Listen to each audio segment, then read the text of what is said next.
మా latest videos కోసం మా ఈ తెలుగు న్యూస్ ఛానల్ సబ్స్క్రైబ్ చేసి గంట సింబల్ యాక్టివేట్ చేసుకోండి. మకర సంక్రాంతి రోజు ఈ చెట్టును తాకితే చాలు సంవత్సరమంతా ధనం వస్తూనే ఉంటుంది, కష్టాలు పోతాయి, పట్టిందల్లా బంగారంలాగా మారుతుంది. అంతేకాదు ఈరోజు ఈ చెట్టును తాకితే మీరు తిరిగిలేని రాజయోగాన్ని అనుభవిస్తారు. మీకు ఈ సంవత్సరం మొత్తం అదృష్టం కలుగుతుంది. దేవతలు మేల్కొనే ఈ అద్భుతమైన ఉత్తరాయణ పుణ్యకాలం సమయం ప్రారంభమైన రోజైన ఈ మకర సంక్రాంతి రోజు ఈ చెట్టును తాకితే సకల దేవతల ఆశీర్వాదం కలుగుతుంది. ఈరోజు ఈ చెట్టును తాకటం వల్ల మీ ఇంట్లో ఉన్న దరిద్రం దోషాలు మొత్తం ఈ రోజుతో పోతాయి. మీకు ఉన్న కష్టాలన్నీ మంచులా కరిగిపోతాయి. మీరు అనుభవించే ప్రతి సమస్య తీరిపోతుంది. మీకు అఖండమైన రాజయోగం పడుతుంది. మీ ఇంట్లో ధనధాన్యాలకు కొదవ లేకుండా కనకవర్షం కురుస్తుంది. మరి ఈ మకర సంక్రాంతి రోజు మీరు ఏ చెట్టును తాకితే అపర కుబేరులుగా మారి మీ ఇంట్లో సకల శుభాలు కలుగుతాయో ఈ వీడియోలో తెలుసుకుందాము. అంతేకాదు సంక్రాంతి రోజు ఏ రంగు దుస్తులు ధరించాలి, ఏ పొరపాట్లు చేయకూడదు అనే విషయాలను కూడా తెలుసుకుందాం. ఫ్రెండ్స్, ఈ విషయాలన్నీ తెలుసుకునే ముందు మీకు ఒక చిన్న మనవి. ఈ వీడియో మీకు నచ్చినట్లయితే వెంటనే ఒక లైక్ చేయండి. మన ఛానల్ని ఇప్పటి వరకు సబ్స్క్రైబ్ చేసుకోకపోతే వెంటనే సబ్స్క్రైబ్ చేసుకోండి. అలాగే మీ మనసులో ఉన్న కోరిక నెరవేరాలని కోరుకుంటూ కింద ఉన్న కామెంట్ బాక్స్లో శ్రీమాత్రే నమః అని భక్తితో కామెంట్ చేయండి. ఈరోజు ఏ రంగులో ఉండే బట్టలు ధరించాలి అనే విషయానికి వస్తే, సాధారణంగా ఏ పండుగకైనా కొత్త బట్టలు ధరించటం మన ఆచారం. కానీ సంక్రాంతికి కొత్త బట్టలు ధరించటం వెనుక ఒక బలమైన కారణం ఉంది. పాతను వదిలి కొత్తదనానికి నాంది పలికే పండుగ ఇది కాబట్టి కొత్త వస్త్రాలు ధరించటం వల్ల మన శరీరంలోనికి కొత్త శక్తి ప్రవేశిస్తుందని నమ్ముతూ ఉంటారు. ఒకవేళ ఆర్థిక పరిస్థితుల వల్ల కొత్త బట్టలు కొనలేని వారు ఉన్నా సరే కంగారు పడవలసిన పని లేదు. ఇంట్లో ఉన్న పాత బట్టలనే చక్కగా ఉతికి శుభ్రంగా ఉన్న వాటిని ధరించాలి. కానీ ఎట్టి పరిస్థితుల్లోనూ కూడా సంక్రాంతి పండుగ రోజున ఉతకని బట్టలను, మురికిగా ఉన్న బట్టలను అస్సలు వేసుకోకూడదు. అలా చేయటం వల్ల దరిద్రలక్ష్మి ఇంట్లోకి ప్రవేశిస్తుందని, లక్ష్మీదేవి ఆ ఇల్లు వదిలి వెళ్ళిపోతుందని శాస్త్రం హెచ్చరిస్తోంది. కాబట్టి పండుగకు ముందే మీ బట్టలన్నీ శుభ్రం చేసుకొని సిద్ధంగా ఉంచుకోండి. మొదటి రోజు భోగి పండుగ. భోగి అంటేనే భోగభాగ్యాలను ఇచ్చే రోజు. ఈ రోజున ఆడవారు, మగవారు, పిల్లలు అందరూ కూడా ఎరుపు రంగు దుస్తులు ధరించడం అత్యంత శుభప్రదం. ఎరుపు రంగు శక్తికి, ఉత్సాహానికి మరియు మంగళానికి సంకేతం. భోగి మంటల వెలుగులో ఎరుపు రంగు దుస్తులు ధరించడం వల్ల మనలోని బద్ధకం పోయి కొత్త ఉత్సాహం వస్తుంది. ముఖ్యంగా ఆడవారు ఎరుపు రంగు చీర లేదా ఎరుపు రంగు కలిసిన దుస్తులు ధరిస్తే వారికి ఆ రోజంతా సౌభాగ్యప్రదంగా ఉంటుంది. ఇక రెండవ రోజు మన ముఖ్యమైన పండుగ మకర సంక్రాంతి. ఈ రోజు సూర్య ఆరాధనకు ఎంతో ప్రాముఖ్యత ఉంది. ఈ పండుగ రోజున ఆడవారు ముఖ్యంగా ఆకుపచ్చ లేదా గులాబీ రంగు చీరలను ధరించాలి. ఆకుపచ్చ రంగు బుధగ్రహానికి మరియు ప్రకృతికి సంకేతం. ఇది ఇంట్లో ప్రశాంతతను, ఆర్థిక స్థిరత్వాన్ని ఇస్తుంది. గులాబీ రంగు ప్రేమకు మరియు ఆకర్షణకు సంకేతం. ఈ రంగు దుస్తులు ధరించడం వల్ల లక్ష్మీదేవి కటాక్షం కలుగుతుంది. ముఖ్యంగా పెళ్ళైన స్త్రీలు ఈ రెండు రంగుల్లో ఏదో ఒక రంగు చీరను ధరించడం వల్ల వారికి దీర్ఘ సుమంగళి యోగం కలుగుతుంది. అంటే వారి భర్త ఆయురారోగ్యాలతో ఉంటారు. భర్త చేసే వ్యాపారంలో లేదా ఉద్యోగంలో విపరీతమైన లాభాలు వస్తాయి. భర్తకు అదృష్టం కలిసి వచ్చి ఆ సంవత్సరం అంతా డబ్బుకు ఏమాత్రం లోటు లేకుండా వస్తూనే ఉంటుంది. ఇక మూడవ రోజు కనుమ పండుగ. కనుమ అంటే పశువులను, ప్రకృతిని పూజించే రోజు. ఈ రోజున అందరూ పసుపు లేదా నారింజ రంగు దుస్తులు ధరించాలి. పసుపు రంగు బృహస్పతికి సంకేతం. ఇది జ్ఞానాన్ని, ఐశ్వర్యాన్ని ఇస్తుంది. నారింజ రంగు విజయానికి సంకేతం. ఈ రంగు బట్టలు ధరించడం వల్ల మీరు చేసే ప్రతి పనిలో విజయం లభిస్తుంది. ఇంట్లో కష్టాలు, సమస్యలు రాకుండా ఉంటాయి. ఇలా ఈ 3 రోజులు ఈ రంగుల దుస్తులను ధరించడం వల్ల మీ జీవితం అద్భుతంగా మారిపోతుంది. కేవలం ఆడవారే కాదు, మగవారు కూడా ఇదే రంగుల చొక్కాలు లేదా కుత్తాలు ధరించడం వల్ల వారికి కార్యసిద్ధి కలుగుతుంది. పిల్లలకు కూడా ఈ రంగుల బట్టలు వేయటం వల్ల వారిలో ఏకాగ్రత పెరుగుతుంది. దృష్టి దోషాలు తగలవు. ముఖ్యంగా ఇంట్లో ఉన్న పెద్దవారు కూడా ఈ నియమాలను పాటిస్తే ఆ ఇంటికి ఒక రక్షణ కవచంలా ఉంటుంది. రంగులకు మన మనస్తత్వం మీద, మన చుట్టూ ఉన్న శక్తి మీద చాలా ప్రభావం ఉంటుంది. పండుగ రోజున మనం ధరించే రంగులు మన గ్రహాలను కూడా శాంతింపజేస్తాయి. ఆడవారు పసుపు, కుంకుమలతో పాటు ఈ శుభప్రదమైన రంగు చీరలను ధరించి ఇల్లంతా దీపాలతో అలంకరించి ముగ్గులు వేస్తే ఆ ఇల్లు సాక్షాత్తు వైకుంఠంలా మారుతుంది. లక్ష్మీదేవి అటువంటి ఇంట్లోనే స్థిరంగా కొలువై ఉంటుంది. భార్య ఈ రంగు చీరలు కట్టుకుని ప్రశాంతంగా అందంగా కనిపిస్తే ఆ ఇంట్లో ఉన్న వాస్తు దోషాలు కూడా తొలగిపోతాయి. భర్తకు మానసిక ప్రశాంతత లభించి అతను తన పనుల మీద పూర్తి ఏకాగ్రత పెట్టగలుగుతాడు. తద్వారా ధన సంపాదన పెరుగుతుంది. అప్పుల బాధలు ఉన్నవారికి అవి త్వరగా తీరిపోతాయి. ఇంట్లో ఎప్పుడూ అనారోగ్యంతో బాధపడేవారు ఉంటే వారిలో కూడా ఆరోగ్యం మెరుగుపడుతుంది. కనుక మీరు కూడా ఈ సంక్రాంతి పండుగకు ఈ రంగు దుస్తులు ధరించి శుభ ఫలితాలను పొందండి. ఈ మకర సంక్రాంతి రోజున ఒక ప్రత్యేకమైన చెట్టును తాకితే చాలు తరతరాలకు తరగని ఐశ్వర్యం వస్తుందని, అప్పుల బాధలు తొలగిపోయి రాజయోగం పడుతుందని మన పెద్దలు చెప్తూ ఉంటారు. ఎందుకంటే చెట్లు ఈ భూమికి లభించిన అత్యంత విలువైన వరాలు. ప్రకృతి ఒడిలో మనిషికి ప్రాణవాయువును అందిస్తూ భూమికి ఊపిరితిత్తుల్లా ఇవి పనిచేస్తూ ఉంటాయి. ఒక చెట్టు కేవలం గాలిని మాత్రమే కాదు, అడగకుండానే నీడను, ఆహారాన్ని, ఔషధాలను మరియు సమస్త పక్షులకు ఆశ్రయాన్ని ఇస్తుంది. నిలువున ఎండను తాను భరిస్తూ ఇతరులకు చల్లదనాన్ని పంచే చెట్టు సహనానికి, నిస్వార్థ త్యాగానికి నిలువెత్తు నిదర్శనం. మన సనాతన సంస్కృతిలో చెట్లను దేవతలుగా ఆరాధించటం వెనుక ఉన్న గొప్ప పరమార్థం ఇదే. ఒక మనిషి తన జీవిత కాలంలో చేసే అతిపెద్ద పుణ్యం ఒక మొక్కను నాటడం. చెట్లు వర్షాలను కురిపిస్తాయి, నేల కొరతను అరికడతాయి మరియు పర్యావరణ సమతుల్యతను కాపాడుతాయి. నిశ్శబ్దంగా ఉంటూనే సృష్టిలోని సమస్త జీవరాశిని పోషించే కల్పవృక్షాలు ఇవి. మనం చెట్లను కాపాడితే అవి మనల్ని మరియు మన భవిష్యత్తు తరాలను కంటికి రెప్పలా కాపాడతాయి. అందుకే ప్రతి ఒక్కరూ ప్రకృతిని ప్రేమించి చెట్లను పెంచడం ద్వారా ఈ భూమిని పచ్చదనంతో నింపాలి. మన ఉనికి, మన ఆరోగ్యం మరియు మన ఐశ్వర్యం అన్నీ చెట్లతోనే ముడిపడి ఉన్నాయి. ఇక ఈ మకర సంక్రాంతి రోజున ఒక ప్రత్యేకమైన చెట్టును ఖచ్చితంగా తాకాలి అని శాస్త్రంలో ఉంది. మరి ఆ అద్భుతమైన చెట్టు మరేదో కాదు, సాక్షాత్తు శ్రీ మహావిష్ణువుకు అత్యంత ప్రీతికరమైన మంగళకరమైన రేగి చెట్టు. దీనినే సంస్కృతంలో బదరీ వృక్షం అని కూడా పిలుస్తూ ఉంటారు. రేగి చెట్టు కేవలం ఒక మొక్క మాత్రమే కాదు, అది సాక్షాత్తు లక్ష్మీనారాయణుల అనుగ్రహానికి నిలయం. పురాణాల ప్రకారం బద్రీనాథ్ క్షేత్రంలో శ్రీ మహావిష్ణువు ఘోరమైన తపస్సు చేస్తున్నప్పుడు మహాలక్ష్మి రేగి చెట్టు రూపంలో ఆయనకు నీడను ఇచ్చిందని చెప్తూ ఉంటారు. అందుకే రేగి చెట్టును తాకటం అంటే సాక్షాత్తు ఆ లక్ష్మీ నారాయణుల పాదాలను స్మృశించటంతో సమానం. ఈ మకర సంక్రాంతి రోజున సూర్యుడు మకర రాశిలోనికి ప్రవేశించే పవిత్ర ఘడియల్లో ఈ రేగి చెట్టును తాకటం వల్ల మీ శరీరంలోని ప్రతి కణం శక్తివంతమవుతుంది. మన సనాతన ధర్మంలో సంక్రాంతి పండుగకు రేగి పళ్లకు విడదీయలేని బంధం ఉంది. భోగి రోజున చిన్నపిల్లలకు భోగి పళ్ళు పోస్తారు. అందులో ప్రధానమైనవి రేగి పళ్ళు. ఈ పళ్లను పిల్లల తలపై పోయటం వల్ల వారి మీద ఉన్న దిష్టి తొలగిపోయి సాక్షాత్తు నారాయణుడు వారిని రక్షిస్తాడని నమ్ముతూ ఉంటారు.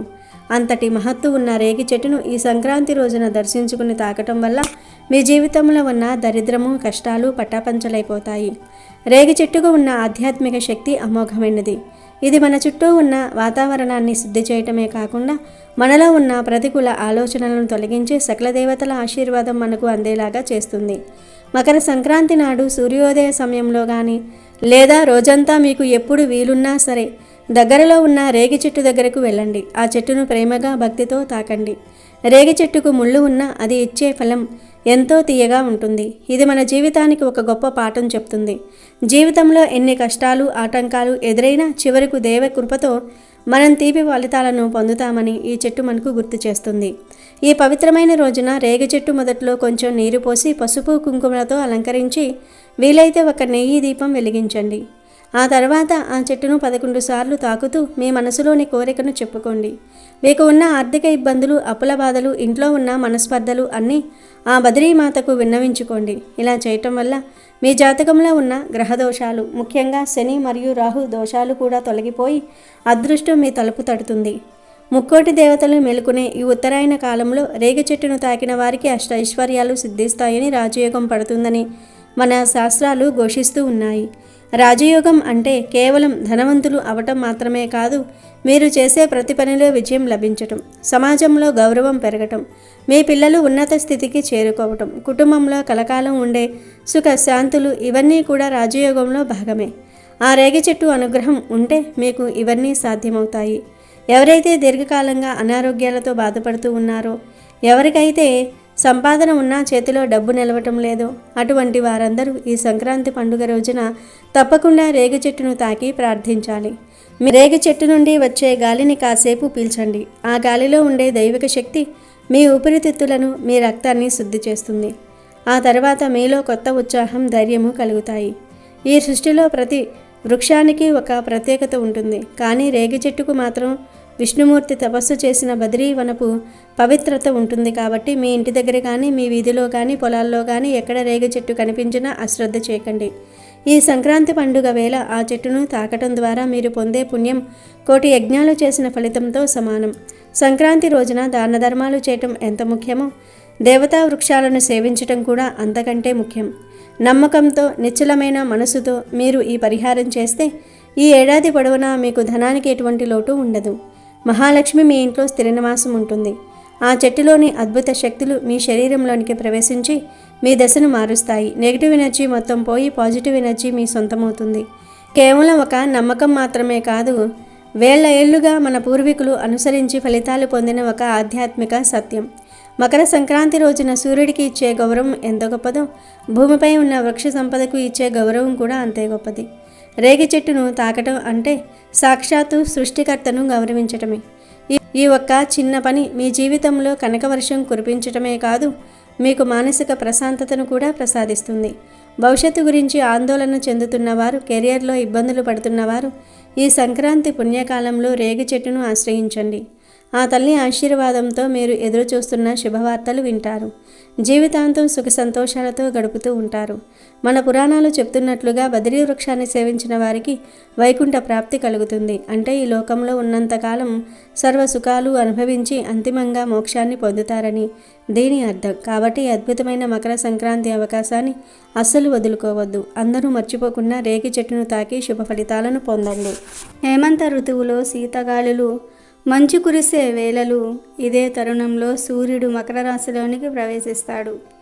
అలా సూర్యుడు మకర రాశిలోనికి ప్రవేశించడాన్నే మకర సంక్రాంతి అంటారు. సంక్రాంతి లేదా సంక్రమణం అంటే గమనం. సూర్యుడు ఒక రాశి నుంచి మరొక రాశిలో అడుగు పెట్టడాన్ని సంక్రమణం అంటారు. 12 రాశుల్లో సంచరించే సూర్యుడు పుష్యమాసంలో మకర రాశిలోనికి అడుగు పెడతాడు. మకర సంక్రాంతిలో ఉత్తరాయణ పుణ్యకాలం మొదలవుతుంది. ఈ రోజు నుంచి స్వర్గ ద్వారాలు తెరిచి ఉంటాయని పురాణాలు చెప్తూ ఉన్నాయి. సంక్రాంతి తెలుగువారికి అతి ముఖ్యమైన పండుగ. అంతేకాదు ఈ పర్వదినం భారతదేశంలో చాలా ప్రాంతాలలో ముఖ్యమైంది. అందుకే దీన్ని తెలంగాణ, ఆంధ్ర, కర్ణాటకల్లో సంక్రాంతి అని, తమిళనాడులో పొంగల్ అని, మహారాష్ట్ర, గుజరాత్లలో మకర సంక్రాంతి అని, పంజాబ్, హర్యానాలో లోరీ అని పిలుస్తూ ఉంటారు. మరికొన్ని రాష్ట్రాల్లో మాఫీ అని పిలుస్తూ ఉంటారు. పేరేదైనా ఈ పండుగకు సందర్భము, సంతోషానికి కారణాలు అన్ని చోట్ల ఒకటే. ఎక్కడైనా ఇది రైతుల పండుగే. పొలం నుంచి ఎడ్ల బండ్ల మీద ధాన్యం ఇంటికి చేరేసరికి రైతు కళ్ళు ఆనందంతో మెరుస్తూ ఉంటాయి. అందుకే ఆ రోజులు నిజంగా పండుగే. 3 రోజులు జరుపుకునే ఈ పండుగను పెద్ద పండుగ అంటారు. అయితే ఈ సంక్రాంతి సమయంలో అంటే భోగి, సంక్రాంతి, కనుమ ఈ 3 రోజుల్లో పొరపాటున కూడా కొన్ని తప్పు పనులు చేయకూడదు. కాదని చేస్తే 7 జన్మల దరిద్రం పడుతుంది. మళ్ళీ వచ్చే సంక్రాంతి వరకు కష్టాలను అనుభవిస్తారు. మీ శరీరంలోనికి దరిద్ర దేవత ప్రవేశిస్తుంది. ఇక మీరు ఏ పని చేసినా కలిసి రాదు అని శాస్త్ర పండితులు చెప్తూ ఉన్నారు. మరి సంక్రాంతి సమయంలో ఏ పనులు చేయకూడదు అనే విషయాన్ని ఇప్పుడు మనం ఈ వీడియోలో వివరంగా తెలుసుకుందాము. ఫ్రెండ్స్, ఫస్ట్ అయితే ఈ వీడియోకి ఒక లైక్ కొట్టి మా ఛానల్ని సబ్స్క్రైబ్ చేసుకొని మాకు సపోర్ట్ చేయండి. సంక్రాంతి సమయంలో చేయకూడని మొట్టమొదటి తప్పు ఏమిటి అంటే స్నానం చేయకుండా ఉండకూడదు. భోగి, సంక్రాంతి, కనుమ రోజుల్లో స్నానం చేయకుండా అస్సలు ఉండకూడదు అని శాస్త్రాలలో చెప్పారు. ఈ రోజుల్లో స్నానం చేయకపోతే రోగాలతో ధనహీనుడిగా జీవిస్తారని శాస్త్రాలలోనే ఉంది. కాబట్టి సంక్రాంతి సమయంలో అస్సలు ఈ తప్పు చేయకండి. స్నానం చేయకుండా ఉండకండి. అది కూడా ఈ పండుగ రోజుల్లో తెల్లవారుజామునే నిద్రలేచి స్నానం చేస్తే జన్మ జన్మల దరిద్రాలు, దోషాలు పోతాయి. ఇక రెండవ తప్పు ఏమిటి అంటే ఆధ్యాత్మిక మార్గంలో ముందుకు వెళ్ళదలుచుకున్న వారు దయచేసి ఈ సంక్రాంతి సమయంలో కోడి పందాలు ఆడటం కానీ చూడటం కానీ చేయకండి. 2 జంతువుల కాళ్లకు కత్తులు కట్టి అవి రక్తం వచ్చేలాగా ఒకదానినొకటి చీరేసుకుంటూ ఉంటే అది చూసి ఆనందిస్తే దాని శాడిజం అంటారు. అలాంటి మనస్తత్వాన్ని ఏ దేవతామూర్తి అంగీకరించదు. నిరపరాధులైన జంతువులను బాధపెడితే తర్వాత నరకంలో శూలప్రోత నరకం అనే నరకాన్ని అనుభవిస్తారని, తరువాత జన్మలో ఒళ్ళంతా శూలాలతో గుర్తపడతారని గరుడ పురాణంలో చెప్పారు. గనుక ఆధ్యాత్మిక మార్గంలో ఉన్నవారు సంక్రాంతి సమయంలో పొరపాటున కూడా కోళ్ల పందాలను ఆడకండి, చూడకండి. ఎందుకంటే ఇలాంటి హింసను చూడటం కూడా మహాపాపమే. కనుక సంక్రాంతి సమయంలో ఈ తప్పు చేయకుండా జాగ్రత్తగా ఉండండి. ఇక 3వ తప్పు ఏమిటి అంటే సంక్రాంతి సమయంలో చాలామంది మగవారు పేకాట్లు ఆడుతూ ఉంటారు, మద్యపానం చేస్తారు. ఇంటికి చుట్టాలు వస్తే వాళ్లతో కలిసి పేకలు ఆడుతూ ఉంటారు, మద్యపానం చేస్తారు. కానీ సంక్రాంతి సమయంలో మద్యపానము, జీవితం వంటి వాటికి దూరంగా ఉండాలని, లేదంటే 7 జన్మల దరిద్రం పడుతుందని పెద్దలు చెప్తూ ఉన్నారు. కాబట్టి సంక్రాంతి సమయంలో మగవారు ఈ తప్పు చేయవద్దు, కోరి కోరి దరిద్రాన్ని తెచ్చుకోవద్దు. అలాగే సంక్రాంతి సమయంలో స్త్రీ సాంగత్యం చేయకూడదు, అంటే భార్యాభర్తలు శారీరకంగా కలవకూడదు అని శాస్త్ర పండితులు చెప్తూ ఉన్నారు. అలాగే సంక్రాంతి సమయంలో ఎవరితో గొడవలు కూడా పెట్టుకోకూడదు, వాదనలకు దిగకూడదు. ముఖ్యంగా ఈ పండుగ సమయంలో ఇంటిలో ఆడపిల్లలు కన్నీళ్లు పెట్టకుండా ఆనందంగా ఉండేలాగా చూసుకోవాలి. అందరూ కలిసిమెలిసి ఆనందంగా పండుగ చేసుకోవాలి. ఈ పెద్ద పండుగ రోజుల్లో గోర్లు కత్తిరించటము, జుట్టు కత్తిరించడం వంటి పనులను కూడా చేయకూడదు. ఇవే సంక్రాంతి సమయంలో చేయకూడని పనులు. కాదని ఈ తప్పులు చేస్తే 7 జన్మల దరిద్రం చుట్టుకుంటుందని శాస్త్ర పండితులు చెప్తూ ఉన్నారు. కాబట్టి ప్రతి ఒక్కరూ కూడా సంక్రాంతి పండుగ రోజుల్లో ఈ తప్పులు చేయకుండా జాగ్రత్తగా ఉండండి. వీడియో నచ్చితే లైక్ చేయండి, షేర్ చేయండి, బట్ సబ్స్క్రైబ్ చేసుకోవడం మర్చిపోవద్దు.